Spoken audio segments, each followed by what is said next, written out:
when I was a younger full airist, one of the stupidest things I would do is when I do body falls, I would literally throw myself to the ground.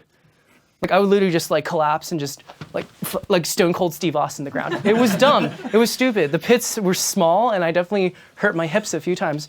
And for some reason, it didn't occur to me to just like research how other people do it. Because they're like full airists who are like in their 70s. Like, and they're guys like Alicia Birnbaugh or John Rush, like these guys are like Foley icons. And they looked fine, you know what I mean? Like they don't have broken hips. And it turns out there's like a way to do body falls. Just really quickly, I want to just highlight that with you guys. All you have to do is you take the textile the character's wearing. There's two different ways to go about it. One, you take a pair of shoes, like heavy old leather shoes.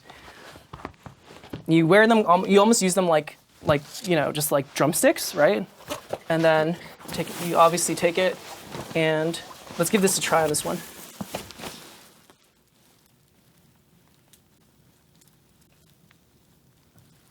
So we're gonna go after, I think, Paul Rudd's fall.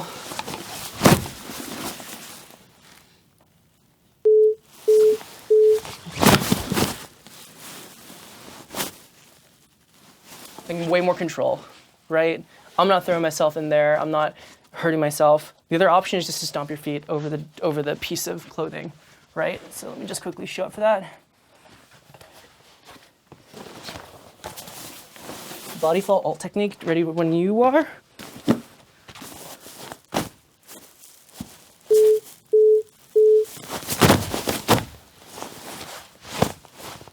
Really simple example. I don't want to kill myself to do it, but the idea is simple. You hear in your head what you sound like. That's a slow-mo shot. There's no way they're going to possibly get something the day of unless they took 2 slapboard hits, matched that in freaking Avid, slowed it down, perfectly kept that in sync. There's no way. You're going to have to sound design around a slow-mo shot. In which case, how do you get a body fall that is heavy, quick, good velocity, but matches sync on screen?